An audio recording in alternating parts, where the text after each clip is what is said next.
संदीप देव। और जब सनातन की वॉइस में बोलता हूं, इसका मतलब सनातन की संपूर्णता, और उस संपूर्णता में जो सबसे प्राचीन ज्ञान है वो ज्योतिष ज्ञान है। लोकमान्य बाल गंगाधर तिलक ने ऋग्वेद के आधार पर लिखा है कि ज्योतिष 90,000 वर्ष से पुराने का विज्ञान है। ये लोकमान्य बाल गंगाधर तिलक ने लिखा। और ऋग्वेद में 95,000 वर्ष पूर्व के ग्रह नक्षत्रों की जो दशा बताई गई, इतना सटीक बताया गया, उसी के आधार पर लोकमान्य बाल गंगाधर तिलक ने ये बात लिखी। भारत जो ज्योतिष विद्या का जनक है, यहां से ज्योतिष की जो विद्या है वो सुमेरु पहुंची। और ईसा मसीह के जन्म से करीब 25,000 साल पहले सुमेरु के समय सभ्यता में जो हड्डी मिले हैं, मानव के हड्डी आदि जो मिले हैं, उसमें ज्योतिष के चिन्ह, चंद्रमा के चिन्ह, ज्योतिष विज्ञान की यात्रा के बारे में ईसा मसीह के 25,000 साल पहले। यानी ज्योतिष की विद्या इतनी पौराणिक है, पूरे पुराण हमारे भरे हैं, वेद भरे हैं। और गणित का जो विकास हुआ, गणित, अंक गणित जो है 1 2 3 4, ये ज्योतिष के कारण, उसकी गणना के कारण गणित का विकास हुआ। आर्यभट्ट को हम कहते हैं ना, बिंदी उन्होंने दिया, दशमलव दिया, ये ज्योतिषीय गणना के कारण। उस गणना के लिए उनको एग्जैक्ट माप चाहिए था। तो दुनिया में जो आप 1 to 9 अंक देख रहे हो, ये दुनिया को भारत ने दिया है, 1 से 9 जो है अंक, और इसी को उन्होंने 1 2 3 पूरी दुनिया में ये फैली। और आधुनिक समय में 1920 में एक बड़े ज्योतिष वैज्ञानिक हुए, उनका नाम था चीजेवस्की, वो रूस के थे। और चीजेवस्की ने एक बड़ी खोजबीन की, और खोजबीन किया कि सूरज पे, सूर्य पर हर 11 साल बाद एक पीरियड के अंतराल पर पीरियोडिकली एक बड़ा विस्फोट होता है, आणविक विस्फोट होता है, और जिसके कारण हर 11 साल बाद जो है पृथ्वी पर युद्ध और क्रांतियों का सूत्रपात होता है, बदलाव आता है। जब ये बोल रहे थे उस समय स्टालिन सत्ता में बैठा था रूस में, और उसने कहा इसने तो हमारी बोल्शेविक क्रांति को ही जीरो बना दिया कि सूरज पे विस्फोट के कारण होता है। तो चीजेवस्की को स्टालिन ने जेल में डलवा दिया, और तब तक डलवाया रहा जब तक कि चीजेवस्की, स्टालिन खुद मर नहीं गया। 50 साल उसको जेल में करीब करीब रहना पड़ा। और उसके बाद जो खुर्शचेव आए, उन्होंने चीजेवस्की को बाहर निकाला। बाहर निकालने के 6 से 8 महीने के बीच वो गुजर गए। पर उसने जो सूरज के उन्होंने जो दिया था कि हर 11 साल के बाद एक पीरियड में विस्फोट होता है सूरज पे, उसकी पूरी गणना उन्होंने प्रस्तुत की। और आप देखोगे जो सूर्य ग्रहण आदि के समय आप देखोगे, कभी वन में जाओ और आप देखते होगे सबसे ज्यादा बंदर उछल कूद मचाते हैं, पक्षी चहचहाती रहती है। जब ग्रहण होने लगता है वो सारे जानवर खामोश होकर बैठ जाते हैं। क्या पता चलता है उनको? कैसे पता चलता है? कौन सी तरंग है ऐसी? जितने भी जानवर हैं, ग्रहण से पहले अगर आप गांव में देखोगे, पशु को मैं गांव में पाला हूं, तो गाय वाय भी बैठ जाती थी, बिल्कुल शांत हो जाती है ग्रहण को, उनको पूरा फील हो जाता था उसका कॉस्मिक एनर्जी जो है, उस कॉस्मिक एनर्जी को फील कर लेते थे। तो आज वो जो कॉस्मिक एनर्जी है, जो ब्रह्मांड में बदलाव आता है, वो बदलाव कैसे पृथ्वी पर आता है, ये ज्योतिष विद्या इसकी सबसे प्राचीन और सबसे कैलकुलेटिव विद्या है, जिसको हमने छोड़ दिया। और हमने अगर आज के हम जो ज्योतिष की बात करें तो हम ज्योतिष को गाली देने लगते हैं, क्योंकि हमें पश्चिम सर्टिफाई होने की बीमारी है। अमेरिका में ज्योतिष पे बड़े बड़े, नासा में भी ज्योतिष पे बड़े बड़े रिसर्च चल रहे हैं, बस आप लोगों ने जान पाए ताकि उनसे आगे निकल जाएं। आज आपने देखा चंद्रयान 3 हम किस सफलता से हमने पूरा किया, मंगलयान कैसे पूरा किया। तो हमारे यहाँ जो कैलकुलेशन है वो हमारे विश्व की परंपरा से आज भी गणित में भारत बहुत आगे। तो इसी गणितीय आकलन को लेकर श्वेता पुरोहित जी ने कुछ विश्लेषण किया था, कुछ भविष्यवाणी की थी। और श्वेता पुरोहित जी की एक भविष्यवाणी है, वो बिना डरे बिना झिझके वो डेट वाइज भविष्यवाणी कर देती कि इस तारीख को होने वाला, और उस तारीख या उसके आसपास 5 से 10 दिन का एक पीरियड होता है ज्योतिष का, जो है ग्रह नक्षत्र के इंपैक्ट का, उसमें वो घटना हो जाती है। तो ये वराह मिहिर ज्योतिष कह दीजिए आप, बृहद संहिता कहिए आप, या फिर जो ज्योतिषीय कैलकुलेशंस वेद में है, इस ये कैलकुलेशन से इसको किया जा, मतलब एग्जैक्ट उसका जो है आकलन किया जा सकता है। तो आज हम श्वेता जी से सीधे मिलेंगे, और श्वेता जी ने जो कहा था कि 2 सितंबर कुछ होगा, दुनिया में 2 बड़ी घटनाएं हो गई, हमें पता नहीं चला। 2 बड़ी घटनाएं, 2500 लोग मारे जा चुके, 2500, लेकिन G20 के चक्कर में आपको पता नहीं चल पाए। तो आज हम श्वेता जी से जानेंगे कि वो इतना कैलकुलेटिव ज्योतिष की गणना कैसे कर लेती है, डेट एकदम निकाल देती है, एग्जैक्ट डेट निकाल देती है। और पिछला भी मैं आपको मार्क दिखाऊंगा जो उन्होंने मुझे भेज रखा था ट्रेन दुर्घटना का, तो वो भी मैं आपको दिखाऊंगा। तो आप लोग हमारे साथ बने रहिए, चैनल को लाइक सब्सक्राइब कीजिए, ज्वाइन बटन से चैनल को बचाए रखिए, कंटेंट का छोटा सा मूल्य उसको जरूर चुकाइए। मेरा पूरा प्रयास यही है। सुशील जी आते हैं, श्वेता जी आते हैं, प्रीति जी आती हैं, वो सब ज्योतिष को वैज्ञानिक ढंग से प्रस्तुत कर रहे हैं, और आप अपनी इस गूढ़ विद्या को, जो ऋग्वेद जिसका स्रोत है, उसको समझें। यही हमारा प्रयास है, क्योंकि ना मैं लेफ्ट हूं ना मैं राइट हूं, मैं सिर्फ सनातन की वॉइस हूं। स्वागत है श्वेता जी आपका इंडिया स्पीक्स डेली में दूसरी बार। कैसी हैं आप? पहले संदीप जी, नमस्ते संदीप जी, मुझे पुनः बुलाने के लिए बहुत बहुत धन्यवाद, और सभी ISD के दर्शकों को मेरा प्रणाम।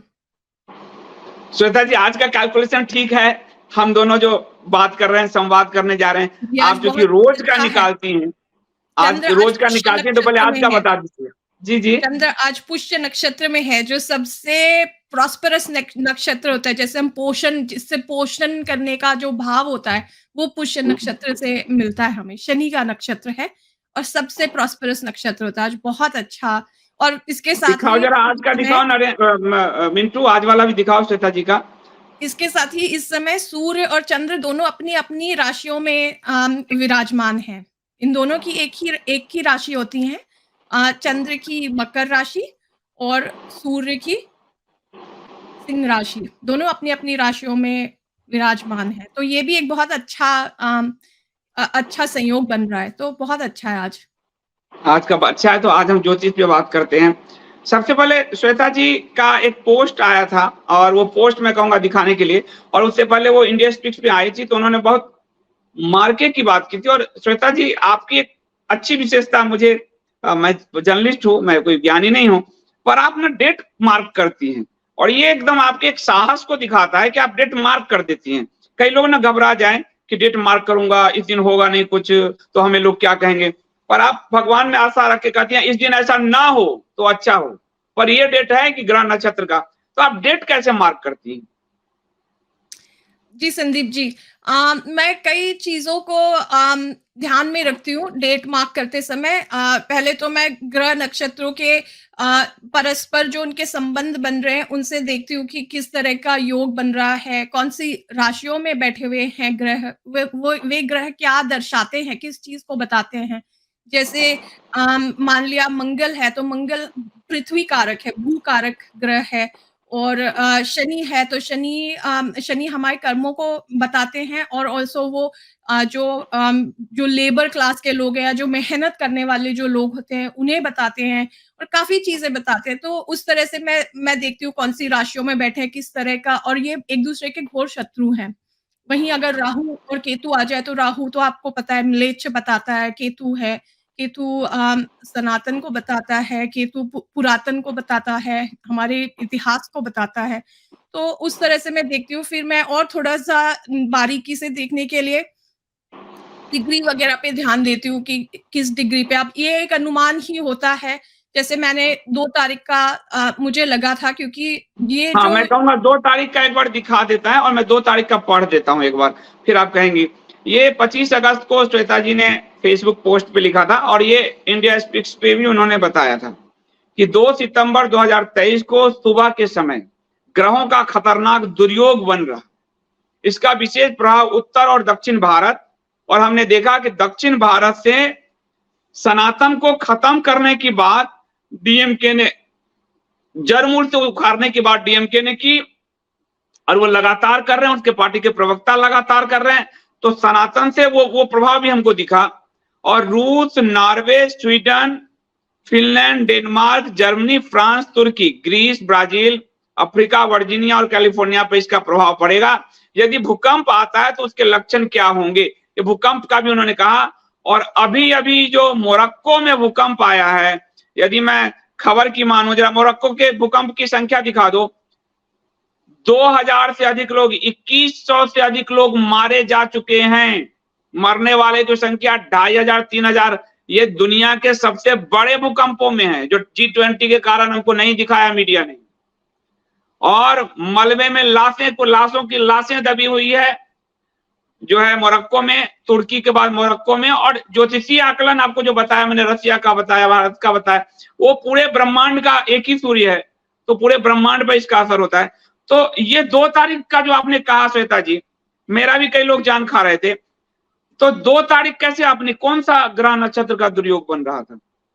मैंने उस समय, एक तो ये जो दुर्योग है ये तो काफी समय से बना हुआ है और ये आगे चलने वाला है 28 दिसंबर तक के, जब तक के मंगल जो है वो धनु राशि में नहीं आ जाता, तब तक, जब तक ये हाँ 28 दिसंबर तक के, जब तक मंगल धनु राशि में नहीं आ जाता, तब तक मंगल के रिस्पेक्ट में, विथ रिस्पेक्ट टू स्पेसिफिकली मंगल, ये बना हुआ है। पर मैंने सूक्ष्मता से वो डेट इसलिए देखी कि उस दिन मंगल और शनि की जो डिग्री थी वो सेम आ रही थी। तो अब जब ये जो दुर्योग बनते हैं, ये बन तो जाते हैं, पर ये इफेक्ट कब लेते हैं इसको जानना हमारे लिए बहुत मुश्किल है, मनुष्यों के लिए। ये चीज सिर्फ हरि ही जानते हैं। मुझे भी कई लोगों ने आके फेसबुक पे बोला 2 तारीख हो गई, कुछ हुआ नहीं, आपने तो कहा था। तो मैंने कहा ऑलरेडी हो रही हैं चीजें। उस समय तक के 4 बॉम्ब ब्लास्ट स्वीडन में हो चुके थे, 31 अगस्त को, प्रिसाइसली 2 दिन पहले दिखा दो जरा मिंटू। 4 बम ब्लास्ट हुए हैं, बॉम्ब एक्सप्लोजन्स इन स्वीडन, और वो करने वाले भी मलेच्छ ही थे। देखिए इसमें भी काफी जाने गई हैं। तो मैंने कहा वो तो हो रहा है, और जहाँ पे बताया था, जहाँ पे मुझे दिखा था, वो हुआ है। तो कहते नहीं, पर आपने तो ऐसे कहा था कि बहुत बड़ा कुछ होगा। तो इन कैलकुलेशंस में प्लस माइनस कुछ दिन होते हैं,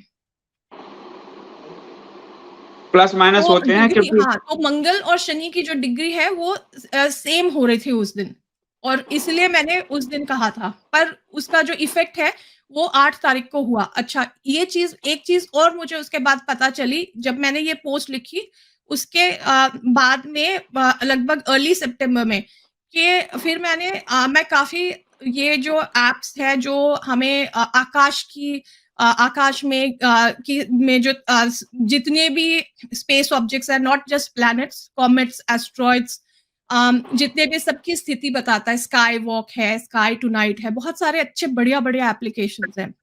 तो मैंने वहां पे देखा कि एक कॉमेट है निशिमुरा नाम का, वो कॉमेट भी क्रॉस कर रहा था सिंह राशि को, और सबसे क्लोजेस्ट जो उसकी अप्रोच थी धरती से वो थी 8 सितंबर को, और उसी दिन ये एक्सप्लोजन हुआ। मुझे उस दिन लग रहा था कि शायद कुछ होगा उस दिन, पर मुझे लग रहा था कि कोई सिंह राशि से रिलेटेड कोई इवेंट हो सकता है, जैसे कि कोई किसी मिलिट्री नहीं, मिनिस्टर की, कोई वर्ल्ड लीडर के बारे में कुछ न्यूज हो सकती है। अब वैसा कुछ मुझे लग रहा था, पर एक्चुअली ये भूकंप हो गया उस दिन। फिर मैंने कनेक्ट किया कि हाँ 8 ही तारीख को ये क्लोजेस्ट अप्रोच था सन से, अकॉर्डिंग टू जो मुझे इंफॉर्मेशन दिखी इंटरनेट पे और स्काई वॉक ऐप पे, जो काफी ट्रस्टेड ऐप है। इसमें काफी सारे दुनिया भर के एक से एक एस्ट्रोलॉजर्स, एस्ट्रोनॉमर्स, नॉट एस्ट्रोनॉमर्स अपनी अपनी खोजें शेयर करते हैं, और ये वेरीफाई होता है, उसके बाद में वहां जाता है। तो ये एक दूसरी चीज के साथ में ये कोरिलेट हुआ, और इसीलिए 8 तारीख को ये घटना घटी। तो और ये बड़ी घटना है श्वेता जी।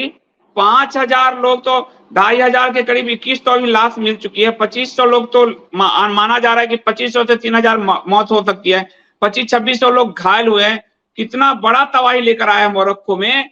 ये इस समय तुर्की के बाद, या तुर्की के, अफ्रीका का ये सबसे बड़ा भूकंप है अब तक का अफ्रीकन इतिहास में।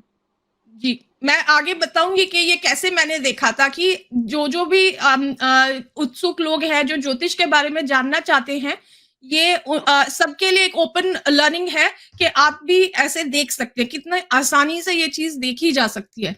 ऑफ कोर्स इसके लिए हमारे इष्ट देवता का आशीर्वाद और साधना की जरूरत होती है। ज्योतिष का ज्ञान, गुरुओं का आशीर्वाद होता है। इसकी अवश्य हमें जरूरत होती है, और इसके साथ ही सनातन, ये हमारे सनातन की विद्या है जो हमें इतनी सुंदर रूप में हमें धरोहर में मिली है, और इस चीज से हम इतने दूर हो गए। और इस चीज को मैं अब जान रही हूँ, जब मैं इन चीजों को पढ़ती हूँ, नारद पुराण को पढ़ती हूँ, बृहद संहिता को पढ़ती हूँ। देखिए नारद पुराण, इसमें कितना डिटेल में दिया हुआ है। नारद जी ने सबसे बढ़िया ज्योतिषी थे। वाल्मीकि ऋषि रामायण में हर चीज में उन्होंने ग्रह नक्षत्रों के बारे में पूरे रामायण में पूरा बिखेरा हुआ है। तो मेरी जर्नी एक्चुअली ऐसे शुरू हुई थी कि मैंने सोचा नक्षत्रों पे क्यों ना मैं एक बुक लिखूं। तो मैंने धीरे धीरे करके पुराण खोल के पढ़ना शुरू किया। रामायण से शुरू किया, महाभारत से शुरू किया, फिर उसके बाद में धीरे धीरे उत्सुकता बढ़ती गई, फिर एक के बाद एक, दूसरे दूसरे काफी सारे ऐसे मैंने पढ़ लिए। तो अब जा करके मैं ये कर पा रही हूँ। ये सिर्फ मेरा ट्रायल एंड एरर है।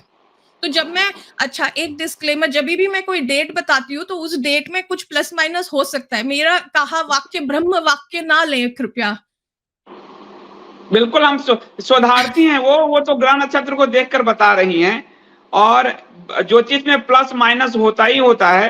ग्रह अभी नक्षत्रों का मेरा इतना इम्पैक्ट अध्ययन पड़ना नहीं है, पड़ेगा। इतनी साधना नहीं है कि मैं, और मुझे नहीं लगता किसी भी मनुष्य में ये हो सकता है कि हमें जान पाए। अगर यही जान ले तो फिर हम मनुष्य किस बात के। सही बात, प्रभु सही कुछ ना बात कुछ है। तो सस्पेंस रखते हैं।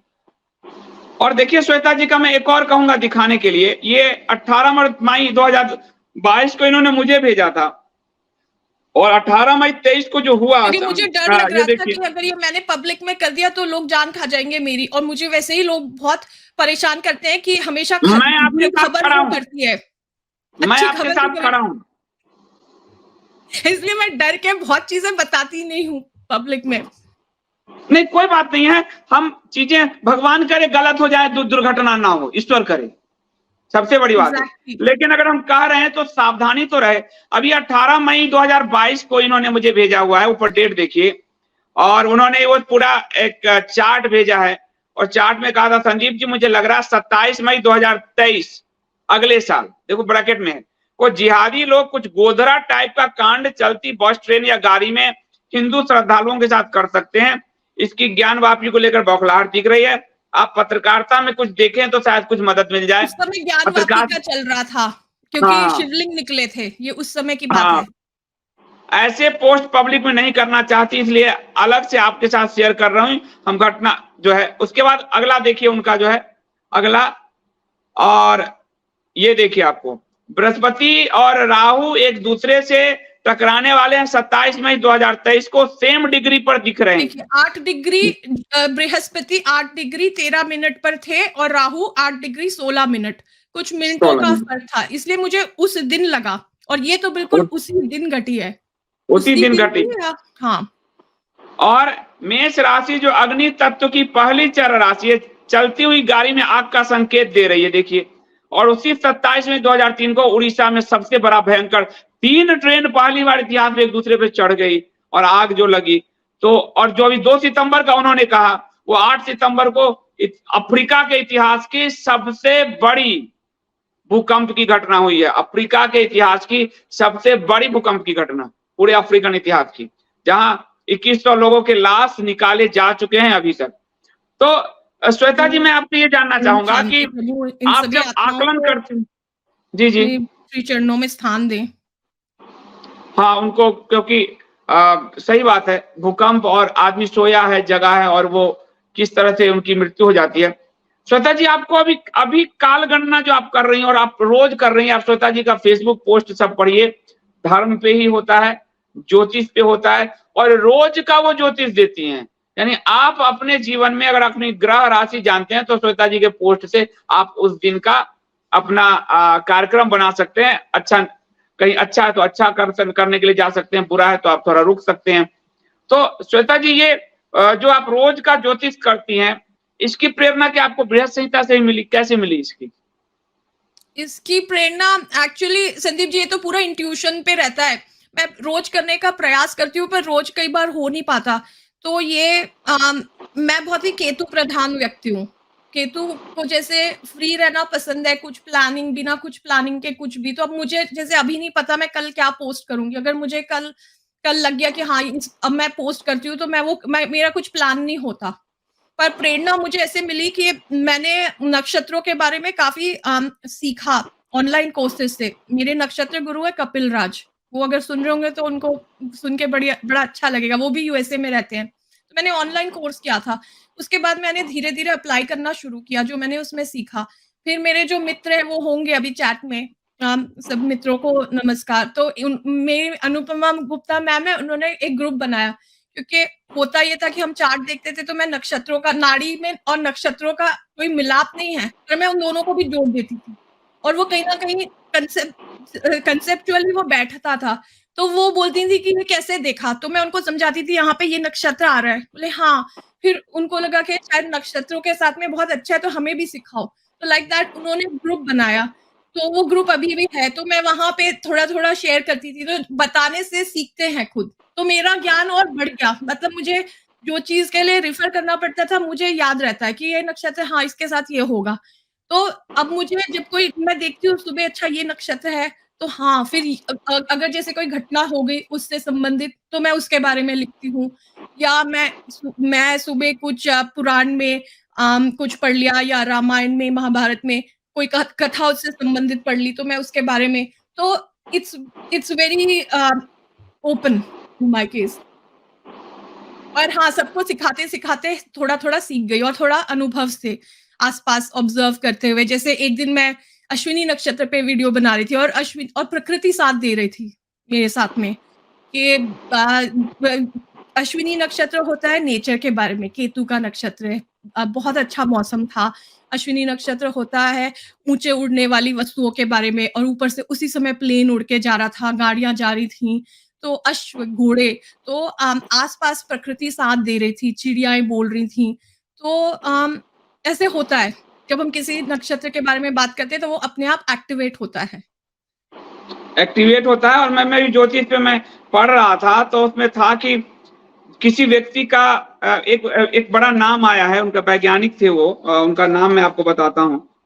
और वो उनका नाम था पैरासेलिसस। पैरासेलिसस किसी भी बीमारी की, जैसे आपने नाड़ी की बात की, तो किसी भी बीमारी का जो उपचार करते थे डॉक्टर थे, तो वो सबसे पहले कहते थे अपनी जीवनी टिप्पणी दिखाओ, अपना जन्म पत्री दिखाओ। तो उस समय कंप्यूटर आदि तो था नहीं, तो जब तक कोई जन्मपत्री नहीं दिखाता था, वो उसका इलाज नहीं करते थे। कहते थे जब इसका जन्म हुआ उस समय ग्रहों की क्या दशा थी, जब तक इसका मैं आकलन नहीं कर लूंगा, इसका इलाज नहीं करूंगा मैं। तो बड़े-बड़े जो सर्जन्स होते थे, वो उस बीमारी का इलाज नहीं कर पाते थे, जो पैरासेलिसस आयुर्वेद में करता यही था। होता है। आयुर्वेद हमारी नाड़ी तो देखता है, पर हमारी जन्म पत्रिका देख करके उसमें जो वात, पित्त और कफ के जो दोष होते हैं, उनके अनुसार फिर वो इलाज बताता है, उपाय हाँ, बताता है। उसका मैंने ज़्यादा अध्ययन तो नहीं किया, पर जैसे होता है इस चरक संहिता वगैरह में जैसे बताया गया है, आयुर्वेद का यही सिद्धांत है। यही इतना सिद्धांत। और गूढ़ है ज्योतिष। बहुत गूढ़ है। और पाइथागोरस जब भारत की यात्रा करके गए हैं पाइथागोरस, तो यहां से वो पूरा नक्षत्र, उपग्रह, ग्रहों की पूरी दशा से पूरे यूनान को परिचित कराया उन्होंने, पाइथागोरस ने। तो ये इतना गूढ़ रहस्य है, गूढ़ विद्या है, कि पश्चिम ने कुछ ज्यादा प्रयोग किए। हमारे यहाँ तो मुरली मनोहर जोशी जी ने ज्योतिष की पढ़ाई करवा दी बेचारे, और बहुत अच्छे जानकार व्यक्ति थे। पूरी लेफ्ट मीडिया उनके पीछे पड़ गई मारने के लिए उनको। तो ये स्थिति थी। अब मैं आपने मुझे 2 नक्शा भेजे हैं। मैं कहूंगा एक कुर्म चक्र जो है, भगवान विष्णु का कुर्म अवतार है, तो कुर्म चक्र आपने विश्व का कुर्म चक्र बताया है, ये भारत का है, पहले विश्व का लगाओ, और विश्व का कुर्म चक्र बताया। तो ये कुर्म चक्र से कैसे पता चलता है ज्योतिष का? जी। इसके साथ में एक जो दूसरी, जो पहले मैंने जो वो कुंडली दी थी ना, एक कुंडली है और उसके साथ में ग्रह नक्षत्रों वाला, हाँ, पहले वो वो दिखा देख दो लेते जरा, हैं। कुंडली ग्रह नक्षत्र दिखाओ। जी, तो जी, ये वाला। तो जैसे भूकंप हुआ है हाल ही में, अ, तो हम इसमें ग्रहों की, जिनके कारण मुझे लग रहा था कि भूकंप आ सकता है या लोगों की जान जाने वाली परिस्थितियाँ बनेंगी, तो देखिए मंगल जो है 6 जहाँ पे लिखा है 6 लिखा है वहां पे मंगल है। 6 मतलब हाँ। कन्या राशि राइट साइड में है ना, कन्या राशि में मंगल बैठा हुआ है। और जहाँ पे 11 लिखा है वो कुंभ राशि है, वहां पे शनि वक्री होकर के बैठा हुआ है। जहाँ पे 11 लिखा है 11 इस कुंभ राशि। तो इसका मतलब है शनि और मंगल यहाँ पे षडाष्टक है, 6-8 का रिलेशन बना के बैठे हैं। तो षडाष्टक योग जो होता है ये अच्छा नहीं माना जाता। जब ये होता है तो ग्रहों की आपस में परस्पर एनिमिटी होती है, दुश्मनी होती है, और वैसे भी मंगल और शनि एक दूसरे के दुश्मन ही हैं। तो इससे मुझे एक शॉर्ट ये लगा कि ये होना चाहिए। और जैसे डिग्री का मैंने बताया था वो 2 तारीख के आसपास हो रहा था। अच्छा, तो इसके साथ ही अब हम देखते हैं कि शनि और मंगल, अब जो दूसरा वाला है ना ग्रह नक्षत्रों वाला, उस वाले पे चलते हैं कि शनि और मंगल कौन से नक्षत्रों में दू, बैठे हैं। दूसरा पेज ले लो मिंटू। ये वाला एग्जैक्टली हाँ। तो यहाँ पे शनि देखिए शतभिषा नक्षत्र में बैठा है, कुंभ राशि में 8 डिग्री 31 मिनट पे, जैसे आज का ले रहे हैं हम शतभिषा में।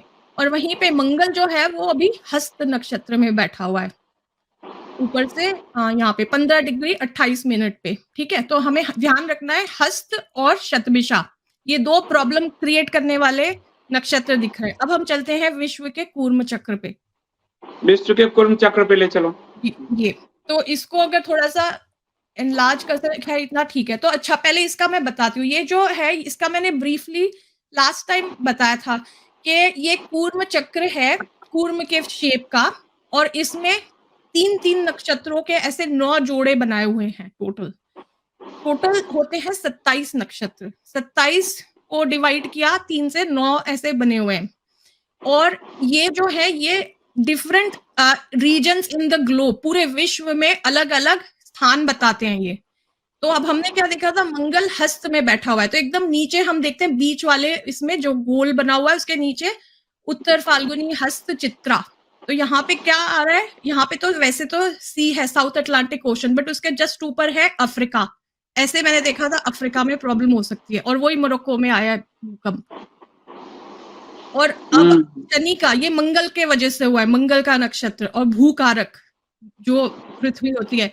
अब देखिए शतभिषा, शतभिषा ऊपर है, इसके जस्ट ऊपर जहां पे कूर्म चक्र लिखा है आर्कटिक ओशन के वहां पे नॉर्थ।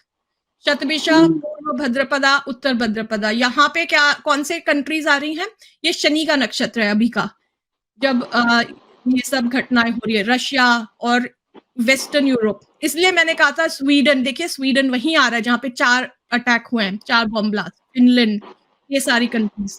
तो इस तरह से मैंने देखा था। तो ये प्रिसाइसली जो है हमारा ज्योतिष, मेदिनी ज्योतिष विज्ञान, ये हमें प्रिसाइसली बताता है। अब पर प्रॉब्लम ये है कि अफ्रीका तो इतना बड़ा है, तो यहाँ पे कहाँ होगा, तो उसके लिए और थोड़ा अध्ययन और साधना की आवश्यकता होती है। तो वहां तक अभी मैं पहुंची नहीं हूँ, बट मोटा मोटा हम इससे कूर्म चक्र से अंदाजा लगा सकते हैं कि कहाँ पे घटना घटेगी और किस प्रकार की घटेगी, किन दिनों के अराउंड, किन महीनों हफ्तों के अराउंड, किस टाइम पे घटेगी। उसके लिए हम कुंडली देखते हैं, गोचर चार्ट।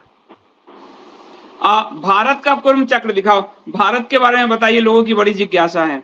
देखिए यहाँ पे शतभिषा कहाँ आ रहा है, नॉर्थ में, इसलिए मैंने कहा था नॉर्थ। शतभिषा जो शनि का नक्षत्र है एकदम ऊपर, शतभिषा पूर्व भाद्रपद उत्तर भाद्रपद, कश्मीर वही आ रहा है, कश्मीर वही, अभी उत्तराखंड। अच्छा, जो ये मैंने जो भविष्यवाणी की है, शनि तो इसी नक्षत्र में अभी रहेगा काफी टाइम तक के, तो उत्तराखंड वगैरह भी ये सब वो वाला जो रीजन है वो आ जाएगा। और वहीं पे अगर हम मंगल के हिसाब से हस्त नक्षत्र देखें तो यहाँ पे तमिलनाडु साइड आ रहा है, देखिए साउथ में नीचे, उत्तर फाल्गुनी हस्त चित्रा, हाँ। इसीलिए वहां पे वो प्रॉब्लम्स हो रही हैं, इसीलिए मैंने कहा था नॉर्थ और साउथ। शनि और अब क्या मंगल है के, भारत का, क्या लग रहा है आगे क्या दिख रहा है असर? हाँ आगे का मैं, हाँ ये तो हो गया प्रोसेस। और ये इतनी आसानी से अगर हम थोड़ा सा बेसिक ज्योतिष अगर हम जाने तो हम ये आसानी से इन चीजों को ऐसे प्रिसाइसली पिन पॉइंट कर सकते हैं। और ये कहाँ से आ रहा है, ये हमारे शास्त्रों से आ रहा है। नारद पुराण में नारद जी देके गए ये, और उसके भी पहले उन्होंने ब्रह्मा जी से ये चीज सुनी, और ब्रह्मा जी ने विष्णु जी से सुनी होगी। तो जो हमारे मेदिनी पति हैं उन्होंने ही ये विद्या दी है हमें। पृथ्वी के सारे जो विद्या है उन्हीं के पास है, परमात्मा के पास। तो हमारे विष्णु जी हैं। सही बात है। तो ये देखिए अब कितना भारत आसान के है। आसान आप कह रही हैं, आप जानती हैं, मुझे तो बड़ा कड़ी के पसीना हाथ में आ रहा है मेरे।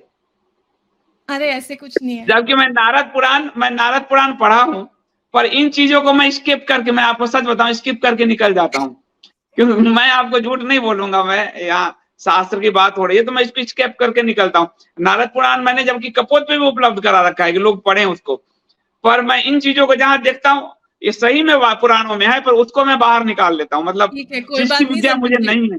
एग्जैक्टली जो मैं भी टू बी ऑनेस्ट नारद पुराण में सब चीज नहीं पढ़ती। ज्योतिष में बहुत ज्यादा गूढ़ उन्होंने बताया हुआ है, सर्वतोभद्र चक्र, ये वो सब मुझे नहीं पता। ज्योतिष में पूरा 100% जितना मैं काम का उतना मैं समझती हूँ, उतना मैं सोचती हूँ इतना ही कम से कम सीख लूं 1% ठीक से, तो वही बहुत है। वही बात है। तो अब ये सितंबर हो गया, और सितंबर में मुझे लग रहा है कि आज तारीख है 11। अब ये दिसंबर तक का महीना हम लेते हैं इस साल का, 2023 का। तो दुनिया में और भारत में क्या इम्पैक्ट दिख रहा है इसका, पहले दुनिया में अगर हम देखें तो। अच्छा ठीक है, तो शो से पहले मैंने थोड़े से नोट्स अपने बनाए थे, उनको रेफर करके मैं बता रही हूँ मोटा मोटा जो दिख रहा है। इसके अलावा और थोड़ा जो सूक्ष्म होगा उसके लिए लोग मेरे फेसबुक पोस्ट को रेफर कर सकते हैं, क्योंकि अभी मैंने उतना डिटेल में अभी नहीं रेफर किया श्वेता है, पुरोहित जी देखा का नहीं आप है। लोग फेसबुक लाइक कर लीजिए। मिंटू तुम्हारे पास फेसबुक का लिंक होगा, श्वेता जी का लेख हम कपोत पे छापते पब्लिश करते रहते हैं, तो लिंक दे दो ताकि लोग श्वेता जी के फेसबुक को लाइक कर लें। उस पर बड़ी जानकारियां आती रहती है, ज्योतिष का, धर्म का, सिर्फ आपको धर्म की सारी जानकारियां मिलेगी, ज्योतिष की मिलेगी, तो आप उसको लाइक कर लीजिए। जी श्वेता जी। हाँ, तो मंगल जो है वो जब तक के धनु राशि में 28 दिसंबर इस साल एंटर नहीं करता, अभी हमने देखा मंगल से कितनी सारी परेशानियां हो रही हैं, है ना। तो जब तक, क्योंकि मंगल राहु और शनि दोनों के का शत्रु है, तो तब तक के 28 दिसंबर तक के मंगल से तो हमें परेशानी हो ही रही है, और ये दिस इज मोटा मोटा हाई लेवल। तो मंगल जो है, फिर उसके बाद में मंगल जब तक के कुंभ राशि में 15 मार्च 2024 को एंटर नहीं हो जाता, मंगल की तरफ से थोड़ी शांति हमें रहेगी from point of view of Mangal. तो थोड़ी सी शांति का विंडो रहेगा जनवरी से लेकर के 15 मार्च, मतलब जनवरी से 15 मार्च 2024। हाँ हाँ, पर और हमारा चीजें उस समय होंगी। चुनाव का काल चल रहा, नहीं चुनाव शुरू होगा शायद मार्च हाँ, में। पर एक्चुअली हाँ उस समय अभी और चीजें हो रही है। फिर इस बीच में और क्या हो रहा है अभी से लेकर के, राहु और केतु बहुत इंपॉर्टेंट घटना। ये राहु केतु राशि परिवर्तन कर रहे हैं 30 अक्टूबर को। तो राहु अभी अभी जैसे मेष राशि में चल रहे हैं, और केतु अभी तुला में, मेष तुला में, तो वो मीन कन्या में पहुंच जाएंगे।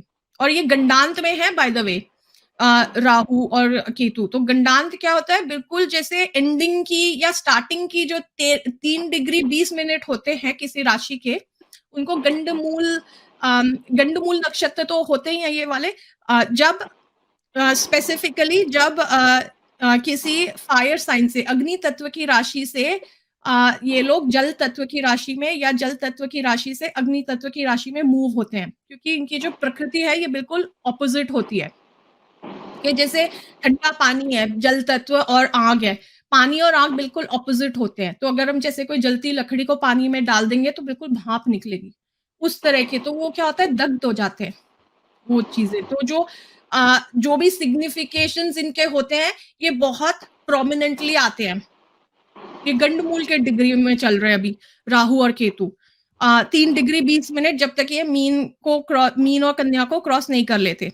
एक तो वो चीज हो रही 30 अक्टूबर इस साल। अच्छा, लास्ट टाइम ये कब हुआ था, 2005 में। 18 साल में राहु केतु का साइकिल होता है, ये लौट के अपने स्थान पे 18 साल में आते हैं। लास्ट टाइम ये 2005 में हुआ था। हम सोचते हैं 2005 में, क्योंकि राहु केतु बहुत इंपॉर्टेंट इवेंट्स क्रिएट करते हैं लाइफ में।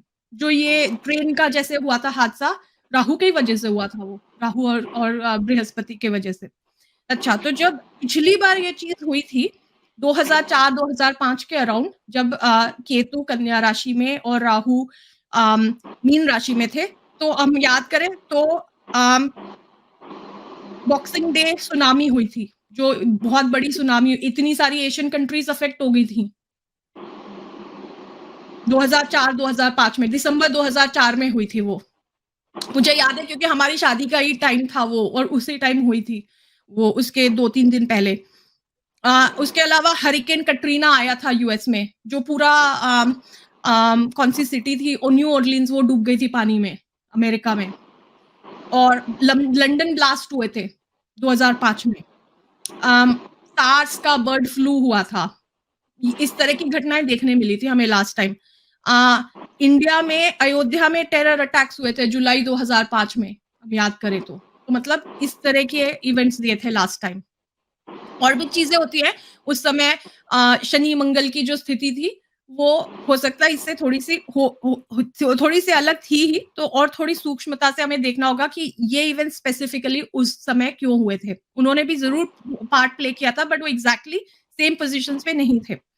अच्छा, इसके अलावा अब मैंने क्या शुरू किया है देखना कि ना सिर्फ हम ज्योतिष को देखें, हम जो आकाश में जो हो रहा है उस पे भी ध्यान दें, क्योंकि 8 सितंबर को जैसे ही मैंने देखा कि कॉमेट निशिमुरा पृथ्वी से सबसे नजदीक से गया, और उसी दिन अर्थक्वेक हुआ, जिस चीज की हम मोरक्को में, जिस चीज का हमें लग रहा था, तो मुझे लगा कि हमें कहीं ना कहीं नीचे देखने के साथ साथ ऊपर को भी कोरिलेट करना होगा, तो दोनों को जोड़ के देखना चाहिए।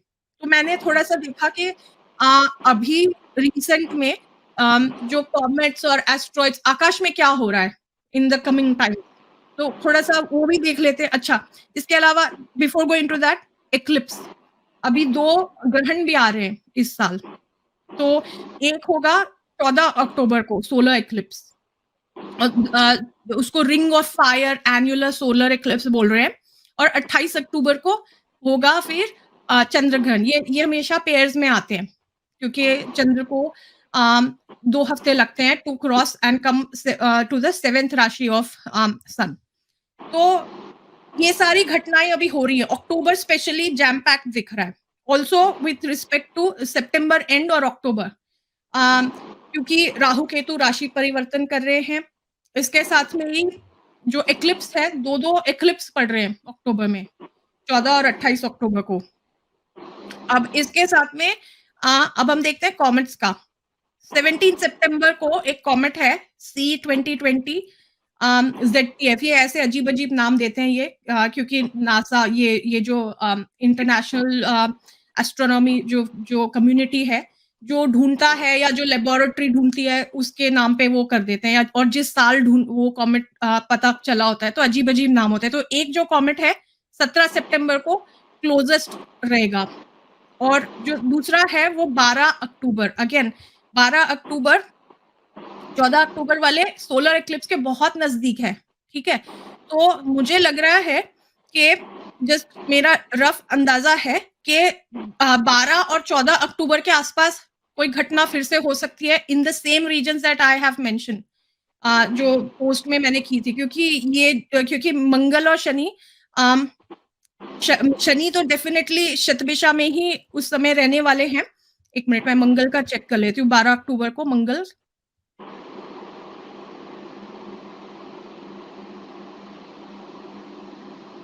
कहाँ पे, कौन से नक्षत्र में होने वाले? मंगल चित्रा में होंगे। तो चित्रा जो है,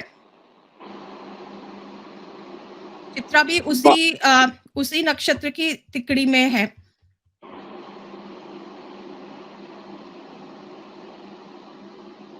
नहीं, चित्रा जो है वो मूव कर रहा है। चित्रा उसमें है, हाँ, उत्तर फाल्गुनी हस्त चित्रा, तो अफ्रीका फिर भी अफेक्टेड रहेगा। ठीक है, विश्व के हिसाब से 12 से 14 अक्टूबर। हाँ, और अगर हम भारत का देखें तो वो ही साउथ का फिर से आ रहा है, तमिलनाडु साइड का जो है, क्योंकि मंगल चित्रा में रहेगा। चित्रा वही तिकड़ी जो तीन नक्षत्रों की तिकड़ी है, वो उसी में आ रही है, वही उसमें जिसमें हस्त था। तो दक्षिण भारत अगेन अगेन जो है इफेक्ट करेगा, और दक्षिण से भी सनातन को उखाड़ने की बात आ ही गई है। हाँ, और उसके साथ में ही शनि भी उस समय शतभिषा में ही रहेंगे, तो उत्तराखंड नॉर्थ साइड मुझे लग रहा है इस बार उत्तराखंड का भी शायद कुछ हो सकता है। आई होप मैं जो भी कुछ बोल रही हूँ गलत हो। मेरा कोई आई एम जस्ट सीइंग के क्या हो रहा है और वही मैं जो मुझे दिख रहा है मतलब वो मैं बता उत्तराखंड रही हूँ। हिमाचल वो वाला पूरा जोन जो है, जम्मू कश्मीर उत्तराखंड हिमाचल का जो अगर आप वो कूर्म चक्र लगाए अभी, भारत वाला ब्लैक एंड व्हाइट पूर्व वाला चक्र जो, लगाना, हाँ तो इसमें देखिए शतभिषा वहां पे है, ऊपर ऊपर की में तरफ। नॉर्थ में। वहां पे वो जो रीजन है वो वाला आ जाएगा, या हो सकता है चाइना के साइड से कुछ वहां पे जो चाइना का वो ये हिमालय का हाँ, क्षेत्र हम कहते हैं हिमालय का इसको। हिमालयन जो रीजन है उसका ऐसा कुछ दिख रहा है। ठीक है, फिर इसके बाद में और क्या घटना हो रही है आकाश में?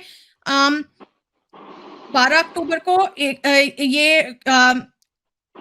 ये तो हो गए कॉमेट्स। अब मैंने देखे एस्ट्रॉइड्स। एस्ट्रॉइड्स क्या होते हैं? और भी बहुत बहुत बड़े विशालकाय स्ट्रक्चर्स होते हैं, कई कई तो पृथ्वी के साइज के जितने या उससे बड़े, या कंपैरेटिव टू अर्थ का साइज के बड़े बड़े वो होते हैं। उसको हिंदी में क्या बोलते हैं मुझे पता नहीं, एस्ट्रॉइड को।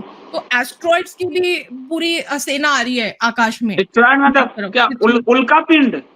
आई थिंक सो, उल्का होना चाहिए। उल्का पिंड, हाँ हाँ, बहुत बड़े होते हैं और इनका हमें हमें जैसे हम कई बार देखते हैं ना मूवीज में, ये हॉलीवुड की मूवीज में कि कोई एस्ट्रॉयड आ रहा है, वो पृथ्वी से टकराने वाला है और उसको वो तोड़ने जाते हैं, उस टाइप के, मतलब बड़े बड़े, उसकी बात कर रही हूँ मैं, एस्ट्रॉइड्स।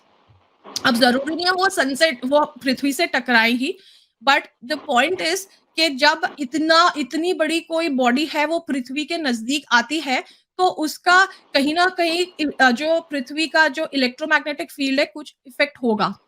जब इतने बड़े जो इतने प्लैनेट्स है वो हमें यहाँ पे बैठे बैठे इफेक्ट करते हैं, तो इतनी बड़ी बड़े जो एस्ट्रॉइड्स है इनका भी जरूर इफेक्ट होता है ही है।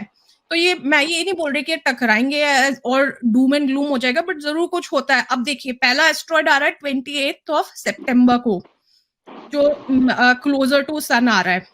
उसके बाद आ रहा है 11 अक्टूबर। देखिए 11 अक्टूबर फिर से आ रहा है। 11 अक्टूबर 14 को एक्लिप्स है, 12 अक्टूबर को कॉमेट आ रहा है और 11 अक्टूबर को एस्ट्रॉइड नजदीक आ रहा है। तो ये 12-14 अक्टूबर के आसपास का मुझे 3 चीजें दिख गई इसमें। और वो जो षडाष्टक योग है ये तो बना ही हुआ है। मंगल इसके बाद जब तुला राशि में आ जाएंगे तो बिल्कुल समसप्तम हो जाएंगे शनि से, शत्रु से, तो और भी बेकार है। उसके बाद फिर वो जब फिर वृश्चिक में जाएंगे तो फिर षडाष्टक का नहीं, फिर उसके बाद में फिर वो नाड़ी के हिसाब से फिर वो एक दूसरे को त्रिकोण से एस्पेक्ट करेंगे। तो इसलिए मैं कह रही हूँ जब तक के मंगल अपने से आगे अभी जहां है वहां से 3 राशि आगे नहीं चले जाते, तब तक ये प्रॉब्लम मंगल से तो बनी ही रहेगी कहीं ना कहीं। लोगों तो की क्वेरीज है, कुछ क्वेरीज मैं लूंगा, श्वेता जी जवाब देंगी। धैर्य रखें, सब धैर्य रखें। हाँ, बस मेरे लास्ट 2 पॉइंट्स हैं। फिर उसके बाद में अक्टूबर 17 को एक दूसरा एस्ट्रॉइड आ रहा है, 25 नवंबर और 23 दिसंबर। ये पूरी एस्ट्रॉइड्स की पूरी ये लगी हुई है। तो इनके अराउंड जी, इनके अराउंड कुछ ना कुछ हो सकता है।